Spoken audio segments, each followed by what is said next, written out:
Hey everybody, it's Professor Parish, and we are in English 109, week 6. Oh my gosh, we are officially a third of the way through the class, if you can believe it. It's hard to believe. We're only a few weeks away from midterms, which is hard to believe. But what I want to do is go over week 6 with you all this week. So I'm going to go to our assignments page right off the bat. As you've probably noticed, as I scroll down here, I'm recording this on Sunday, so week 5, those assignments are still due by tonight. Week 5 was a pretty busy week. You had your very first paper, you had a grammar review, a textbook activity, and your discussion forum. So if you've not done those assignments, please make sure that you have them turned in by tonight to get credit for those. But with everything being really crazy this last week, you're going to get a little bit of a break for week 6. So week 6, we are introducing narration. So narration is a little bit of a jump, not much, but a little hop skip from description.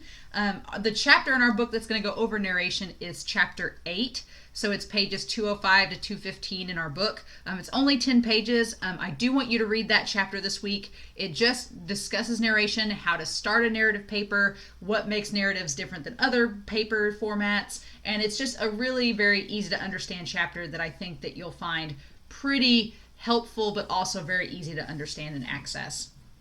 So that's the only chapter you have to read. The only thing that I'd like you to do is in the resources, look at our guidelines for the narration assignment. You can also go ahead and look ahead to week 7 if you want, and you can see that our thesis and outline will be due next week, and I'll talk about it next Sunday. But yeah, the only thing due this week is the discussion forum, which I'll show you all very soon, and then the grammar review number 3. So pulling up the grammar review number 3, minimize that.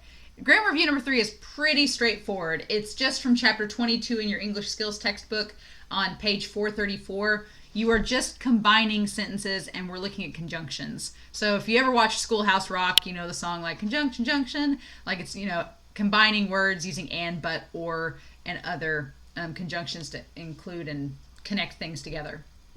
So numbers 1 through 5 on activity 3 on page 434 is just asking for you to choose the correct conjunction. It's pretty straightforward. Which conjunction works best for those sentences. Activity 4 is asking you to complete the sentences correctly. Your answers may be a little bit different than the ones that are in my book, so that's okay. As long as they make sense and they work, then you'll get credit for those. And then activity 6 is talking about using a semicolon and then the transitional word and then a comma where it's needed. So for example, this is not the answer to number 1, but here's an example. So if I had a sentence that said, she was late for class, however, she knew the teacher wouldn't be mad. So this sentence needs a semicolon and a comma. So where I'm going to look at is usually words like however, there are clue. So if I see she was late for class, that could be its own sentence. But because I've connected it with this other phrase, I'm going to put a semicolon after class. And then after however, I'm going to put a comma. Because you've got 2 complete sentences here, we just, instead of using a conjunction like but, and, or, we're going to put a semicolon. And chapter 22 talks about this as well. And semicolons are just stylistic options. It's just when an author doesn't want to use a conjunction, or maybe you've used a lot of conjunctions in your paragraph already and you're just trying to be stylistically varied. Semicolons can be helpful. So what you're going to do is write out where the semicolon is going to be in the sentence, what the transitional word is, in this case it's however, and then where the comma goes, which is right after it.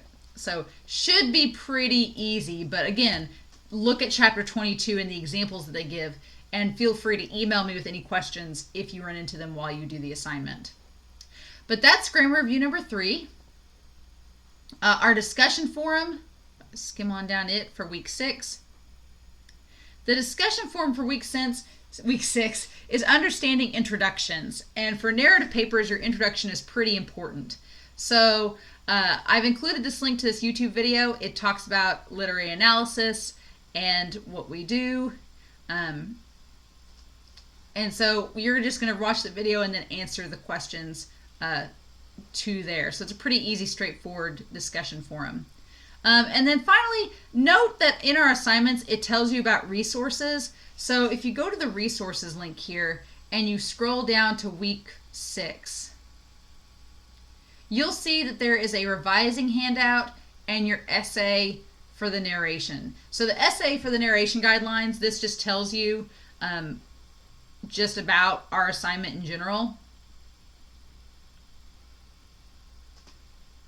So how the points break down, what the outline can look like. It's pretty straightforward, just like it was for the first paper. But the revising handout, you do get a chance to revise your first 3 papers in this class. So description, narration, and compare and contrast, you do get a chance to revise those. And it tells you when those revisions are due. So for example, I'm grading your description papers right now, and this week you will get those description papers back with my feedback on them. If you want to revise, you can this week and next week to get a better grade. So if you get a B on the paper and you want to revise the grammar or add more content to get a better grade, you can do so and then turn it in via email to me. And then narration paper, you'll get back to revise by week 11, and compare and contrast will be revised by week 15. So your argument paper, you don't get a chance to revise it, but we are going to do that peer review forum, so that will give you kind of a chance to get some revision on it. But yeah, check out this handout because it does talk about things about revising. It's taken from the Harvard College Writing Center, so I consider that a credible source.